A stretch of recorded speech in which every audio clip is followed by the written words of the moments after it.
Ka tlhamalalo go tswa mo SABC Studio 10 Auckland Park, Johannesburg, re go tlisetsa kgaso ya dikgang tsa Setswana. A re ketle mmogo ka tshedimosetso. Mo kgasong eno re utlwa fa kgetsi ya bonweenwee ya tona ya maloba ya metshameko Kodwa e buseditswe morago. Go tsweletswe go romelwa melaetsa ya matshidiso morago ga go tlhokafala ga gaso le Moholo. Mo metshamekong Bafana ba ikaeletse go fenya metshameko e le mebedi e tlang go netefatsa fa ba qualifiela AFCON. Tla re diale. Kgetsi ya bonweenwee kgatlhanong le mokhuduthamaga wa maloba wa EOH Johan McKay le tona ya maloba ya metshameko Botaki le Setso Kodwa e buseditswe morago go fitlha mo bokhutlong jwa kgwedi. Bobedi jo bo dirile ditlhagiso go mokaedi wa bosekisi jwa setšhaba. Go tlhagelela ka boripana ga mokhuduthamaga wa maloba wa EOH Johan McKay le molatofadi wa nae Kodwa ga go a tlhagisa dipholo tsa dintlha tse di dirilweng ke McKay jaaka go ne go solofetswe. Se ke jaaka kgotlatshekelo e ne ya bolelelwa gore mokaedi wa bosekisi ba bosetšhaba ga a ise a tseye tshwetso.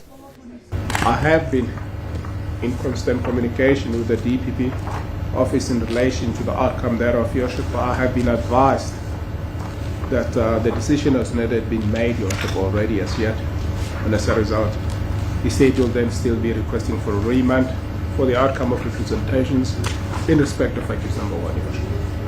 Setlhopha sa ga Kodwa sa babueledi se begile mo nakong e fetileng gore se tla dira kopo e nngwe kwa kgotlatshekelo ya gore kgetsi eno e aroganngwe fa e ka busediwa morago gape. Le fa go le jalo go bonala ba ne ba fetotse mogopolo gompieno. Mme se ne se farologane thata le dintlha tse di tlhagisitsweng kwa kgotlatshekelo mo nakong e e fetileng fa kgetsi e ne e sekegiwa. Babueledi ba ga Kodwa ba ne ba tlhagisa gore ba rebotse pegelo mo boemong jwa gagwe fa ba ne ba utlwa gore tshwetso malebana le dintlha tse di rebotsweng ke McKay e tla rebolwa mo dibekeng tse di tlang. I then decided for good measure, regardless of what the outcome of those representations were, to submit representations on behalf of Mr. Kodwa, which is something that I had not done to date. I was not minded in that direction. I was not instructed in that direction. But having had a collegial discussion with the DPP, I then decided to do so. And I want the court to record that I submitted those submissions. I have shared them with everyone involved in this matter, except the court. Regardless of the outcome of my submissions on behalf of accused number 1, we remain ready for the state to bring it on.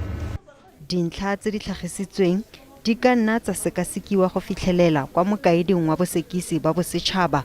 Morero ono o boela kwa kgotlatshekelo Diphalane a 24. Tona ya motlakase Ngaka Kgosientsho Ramokgopa a re o tile moko gore puso e tlile go tlamela ka namolo ya tlhatloso ya tlhwatlhwa ya motlakase. Ramokgopa e ne le sebui segolo kwa tiragalong e e itsegeng ka Ditaba kwa Cape Town. Ditaba ke kgobokano ya go arogana tshedimosetso ya sešweng malebana le bodirelo jo bo fetla motlakase ka phefo le seabe sa yona go lephata la energy. Le fa go na le matshwenyego malebana le tshitshinyo ya Eskom ya go tlhatlosa tlhwatlhwa ya motlakase le gore e ka ama jang ikonomi.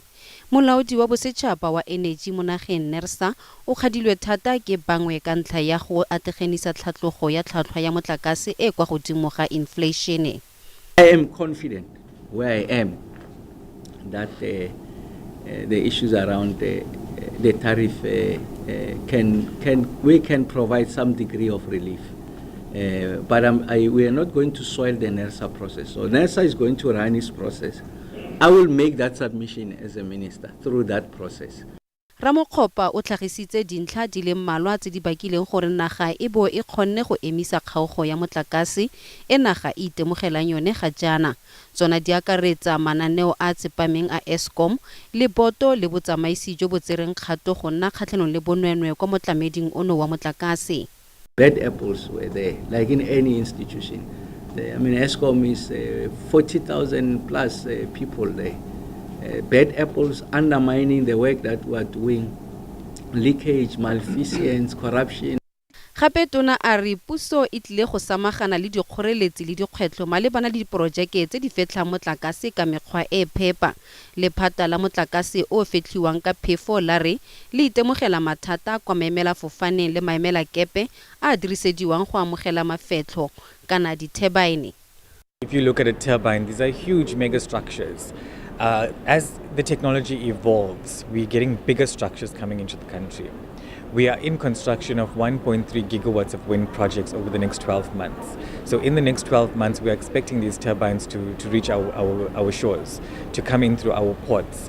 Gape bodirelo jwa re bo samagane le dikgwetlho tsa tikologo tse di akaretsang le tshireletso ya dinonyane e ka amiwang ke diphuka tsa mafetlho kana diturbine. Go tsweletse go romelwa melaetsa ya matshediso morago ga go tlhokafala ga mogaka wa mmino wa sedumedi Solomon Molokwane yo a neng a itsege ka Soli Moholo. Moholo o tlhokafetse maabane a le dingwaga di le 65 morago ga go kubogelwa ke stroke kgwedi e fetileng. A le kwa Botswana go diragatsa album ya gagwe e letetsweng ya Wobani Ozopepeza.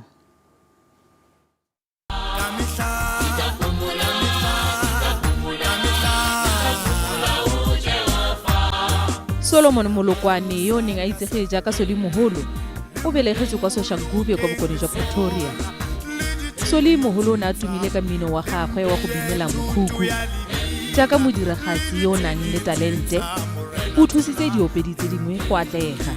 Mr. Soli Moholo played a very huge role in my life because I still believe if he didn't welcome me in the music industry, I wouldn't be where I am now. I'm 26 years in the music industry.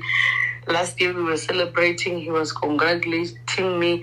In fact, he was a cheerleader of Winnie Mashaba. Ka letsatsi la bofelo le Nice Time ya bolaya ke tse dingwe tsa dipina tse di beileng leina la gagwe mo mmapeng. Ba lephata la mmino wa serorisi ba mokutlobotlhoko moraga go latlhegelwa ke kgeleke eo lentswe la yona le mmino wa gagwe di amileng dipelo tsa batho ba le bantsi. Re latlhegetswe ke tiragalo e makatsang gore le kgona bjang gore tšeela ba re ba tlhokang. Mokhuduthamaga wa thuto metshameko botakile setso Matome Tshilwane o rometse molaetsa wa matshediso. Lefapha la re leso la gagwe la amile industry mo go maswe. A true icon, his musical and cultural influence will continue to be felt and inspire gospel music for years to come. Dithulaganyo tsa tirelo matshediso le phitlho di tla itsisiwe mo bogautshwaneng.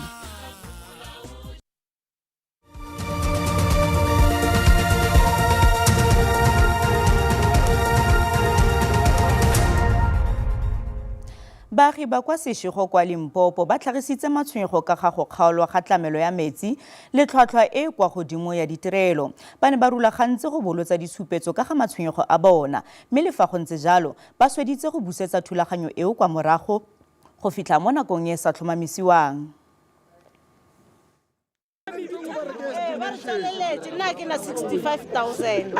Baagi ba kwa motsesetoropo ga ba itumela ba lopa gore masepala selegae wa Polokwane o siamise mokgwa o o dirisiwang go ba duedisa go lebile dikoloto tsa motlakase le metsi.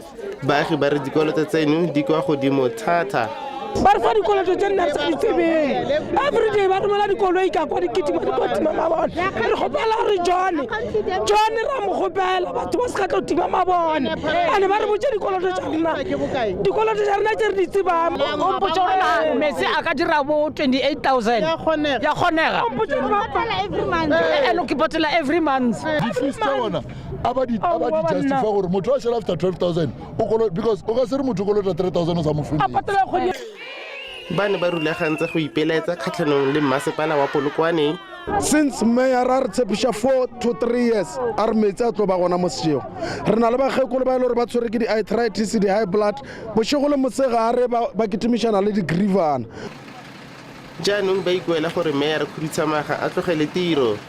Re ipeletša le go mekgatlo ka moka ya dipolotiki a ba re thushe re ntshe John Mpe ka kwa masepaleng gobane John Mpe o sokotsa batho ba sešeo bagekolo bana. Masepala wa re baruleganyi ba leano la go tswalela ditirelo gotlhelele ga ba ise ba buisane le batlhankela ba masepala. At this stage, we can confirm that we have not received any formal communication or application for a protest from Seshego, a resident or any group, as is required by law.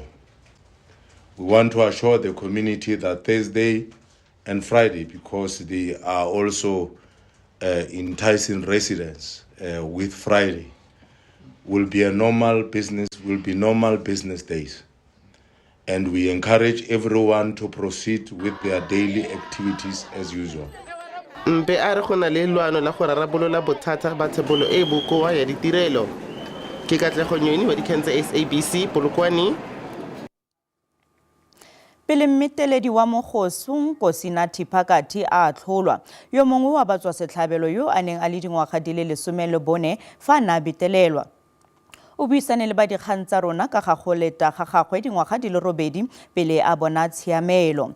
Phakathi o tlile go atlholwa ka moso kwa kgotlatshekelo kgolo e tseneng kwa Palm Ridge morago ga go bonwa molato wa dikgetsi tsa petelelo di le 94 di le 43 tsa go gapa ka dikgoka le di le 2 tsa go keteka gareng ga tse dingwe.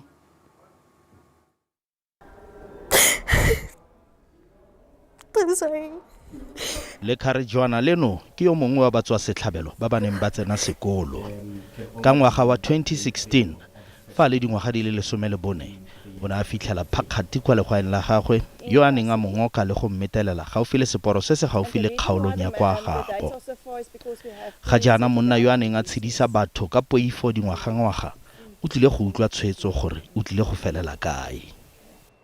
I still do respond with trauma. Like I still do have trauma responses. Like you will never find me in a room with a male. I'm very scared of men, even though I definitely know that not every man will harm me. Kwa tshimologong Phakathi o ne a lebano ke ditatofatso di le 203 mme kgotlatshekelo e phimotse di le 55 tse di potlana. O ipone molato mo dikgetseng di le 148. O ne a tlhasela batswa setlhabelo fa bane ba ya le go boa kwa sekolong kana ba ba yang tiro mo mosong le maitsiboa. Le fa go le jalo, ba bangwe o ne a ba tsenelela kwa magaeng a bona ka go itira motho yo dirang ka motlakase a tsena jaaka ekete o tlile go baakanya gizara kana di dirisa dingwe tsa motlakase mo ntlong mme a ba betelela. I was really young. I was 14 years old. But you end up blaming yourself. How could you literally go with a stranger that you don't know? But then also you're trusting your parents, because he literally told us that we're supposed to fetch forms that my parents were supposed to sign because my mom stayed at a squatter camp at the time. So I literally thought that I was just running errands for my mom. Me fa le kharijwana leno o eletsa fa ka tswalelwa kwa kgotlatshekelo botshelo jotlhe. Mekgatlho ya badiri ba masepala e ikwetse go bakaedi ba ba sa tswang go thapiwa kwa masepaleng wa selegae wa Rustenburg kwa Northwest go tsepamisa masepala le go samagana le matshwenyego a badiri.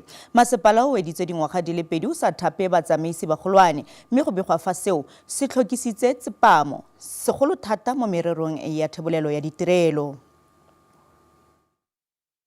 Bakaedi ba bašwa ba masepala ba neelwa ditaelo. Directors are not politicians. You must leave politics to the politicians and do the work that is expected out of you. As the municipality, we are having a number of challenges.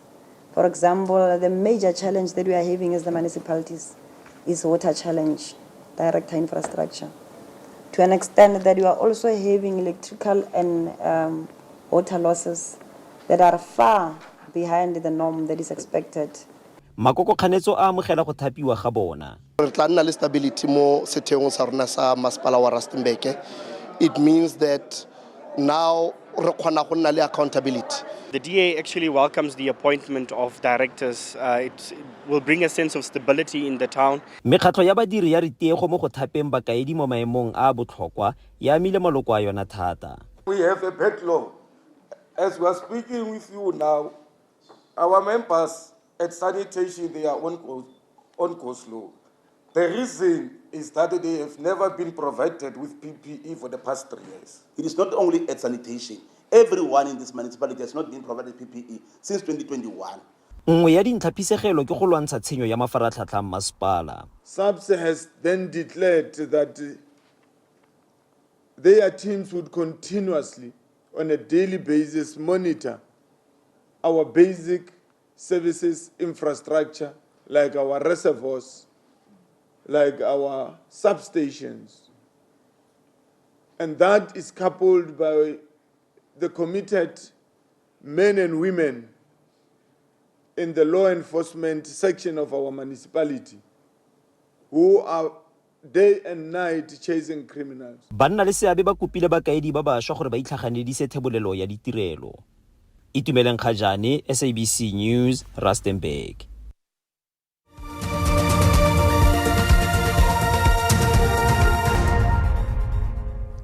Masepala wa selegae wa JB Max kwa North West mo kgatelelong e seng kana ka sepe go rarabolola mathata a kgeleleleswe e kgotletseng tamo ya Promosa. Kgotlatshekelo ya North West re botse taelo seshenjana e gapeletsang masepala go tsenya tirisong dikgato tsa nakwana go samagana le kgotlelego eo le go tlamela ka leano la go rarabolola bothata jono. Go tshologela ga sewage kana kgelelo leswe mo tamong eno dingwaga go bakileng go kgotlhelega ga tikologo eno go tlhodile dikgato tsa semolao go netefatsa phepafatso ya lefelo leno. The municipality was ordered, and the municipal manager included in that, was ordered to immediately curtail the problem at the dam, and within 7 days file a report to the court of what they have done, and that report should also deal with what they plan to do in the next 54 days. Baagi ba re monkgo o tswang mono o ba bakela malwetsi le go ba itsa go nna kontle ga matlo a bona. The saddest part of everything, the smell during the night, the flies. You are eating. Imagine what's happening every day, and it's for the past 20 years. Masepala wa selegae wa JB Max wa re le fa bothata jo bo ka bo rarabolotswe bogologolo o ikaeletse go siamisa seemo seno. Re maswabi tota re swabileng go feta molomo mme jaaka masepala ra tshepisa gore re tla baakanya sentse re se baakanye, and not fana fela re tla tswella gore re tlhatlhobe lefelo ka botlalo. Re sa lefo Lefapha la Bosetšhaba la Metsi le Kgelelo leswe la re le tlhatlhetse molato wa bosenyi kgatlhanong le masepala wa selegae wa JB Max le gore kgetsi eno e fetiseditswe kwa lefapheng la tikologo ga mmogo le bothati jwa bosekisi jwa bosetšhaba. Sentle English, SABC News, Potchefstroom. Letsholo le itsegeng ka Walk for Humanity la mokgatlo wa dithuso wa Red Cross Society le gaufi le go konosediwa fa e sale le simolotse kgwedi e fetileng. Motsamo o wa go kokwana matlole o simolotseng kwa profenseng ya Western Cape ga jaana o kgabaganya Free State mme o setse o etetse diprofense di le robedi. Maikaelelo a bone a akaretsa go tsamaya mo diprofenseng di le robongwe le ditoropo di le 52 mono Afrika Borwa temang le go lopa matlole a go etletsa merero ya bona. Ke lekgetlo la borataro baithaopi ba Red Cross ba bolotsa motsamao ono go ralala naga. Barulaganyi ba re letsholo leno le le simolotseng ka ngwaga wa 2004 le tlile morago ga gore ba lemoge fa mekgatlo e sa direng lotseno e sa etlediwe ka matlole mo go lekaneng. We've been doing this since 2004.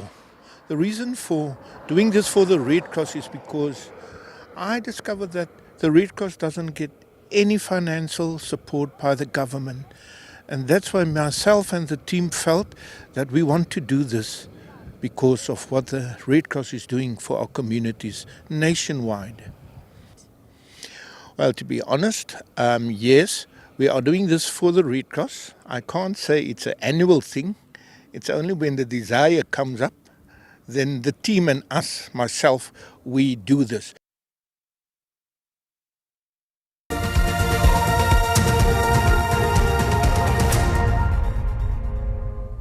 Mokatisi wa Bafana Hugo Bruce o ikaeletse go bona dintlha di le 3 mo metshamekong e le mebedi e tlang go netefatsa fa ba qualifyela AFCON ya ngwaga o tlang.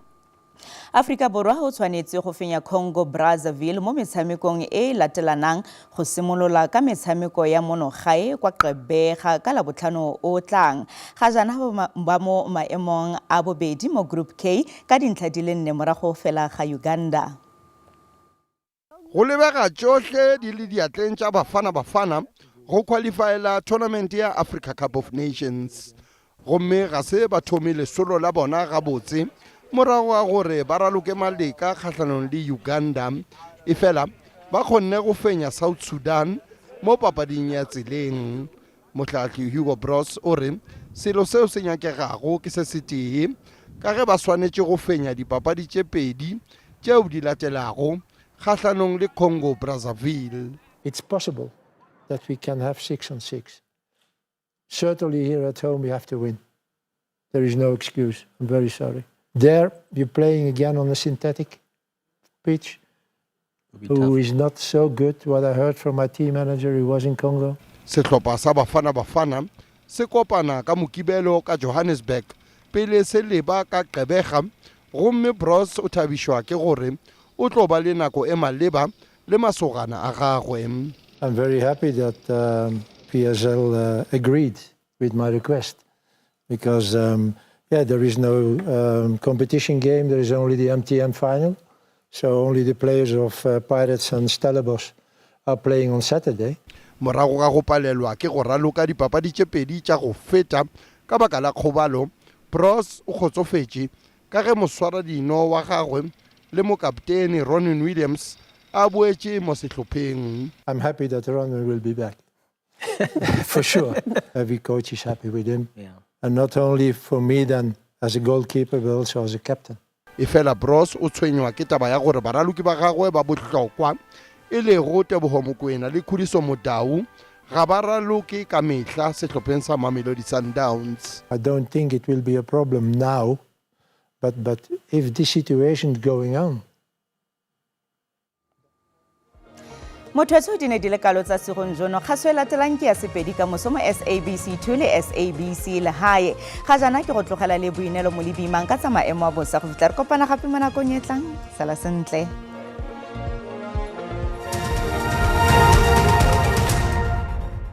Ke leboga ke adimilwe ke le dumedise babogedi ko gae a re lebelle maemo a bosa bosigo jo fa re lebella bontsi jwa naga bo tla nna le gone go apoga mme fa re lebella ko botlhaba jwa naga ka re la kwa KwaZulu-Natal go a ko Limpopo le Mpumalanga go tla nna le gone go aparelwa ke maru mme ka mmoso le teng fa re lebelela karolo ya Lobopo e tla nna le gone go aparelwa ke Mouwane mme bontsi jwa naga le bone le teng go tla nna le gone go apoga ba maemo a bosa ba na le gone go re tsibusa ka melelo ya naga mo bokone jwa naga go ya ralala bophirima jwa naga mme re tla bona le diphefo tse di matla go karolong ya Kapa mme fa re lebella gape ka moso le teng diphefo tsa naga di na le gone go tswelela go bokone le bophirima jwa naga a re lebelle di-temperature tsa rona fa re lebella mo Gauteng Pretoria e tla nna le gone go itekanela mo mosong ka digata di le 10 go ya go di le 25 Johannesburg ke digata di le 8 go ya go di le 23 Limpopo mo profenseng go tla nna le tlhabo ya letsatsi Polokwane ke digata di le 9 go ya go di le 19 mo Kopane ke digata di le 10 go ya go di le 25 province ya Mpumalanga fa re lebella province go tla nna le tlhabo ya letsatsi Emelo e tla nna tshididi ka digata di le 4 go ya go di le 19 Mkhondo ka digata di le 6 go ya go di le 25 KwaZulu-Natal go tla nna le tlhabo ya letsatsi mo provinceng Pietermaritzburg ka digata di le 9 go ya go di le 23 Kokstad go tla nna tshididi mo mosong ka digata di le 4 go ya go di le 23 Eastern Cape le teng go tla nna le gone go itekanela mo provinceng fa re lebella Graaff-Reinet ka digata di le 10 go ya go di le 32 Willomo ka digata di le 10 go ya go di le 32 no Western Cape le teng mo provinceng go lebega go itekanetse thata fa re lebella Worcester ka digata di le 13 go ya go di le 34 fa re lebella Riversdale ka digata di le 12 go ya go di le 37 fa re lebella province Northern Cape le teng mo profenseng bophirima ba profense bo na le gone go nna le tlhabo ya letsatsi Calvinia ke digata di le 15 go ya go di le 33 Sutherland go tla nna tsiditsana mo mosong ka digata di le 5 go ya go di le 26 fa re lebela Free State le teng mo profenseng Welcome e tla nna le gone go itekanela mo mosong ka digata di le 7 go ya go di le 25 Fixback le teng ka digata di le 5 go ya go di le 23 fa re lebela mo bokone bophirima le teng mo profenseng go tla nna le gone go itekanela Potchefstroom ke digata di le 5 go ya go di le 25 fa re lebela Switzerland ke digata di le 8 go ya go di le 24 mme Taung le teng go tla nna le gone go itekanela ka digata di le 8 go ya go di le 27 mo gaetse maemo a bosa felela fano a re kopane gape mo nakong e tlang.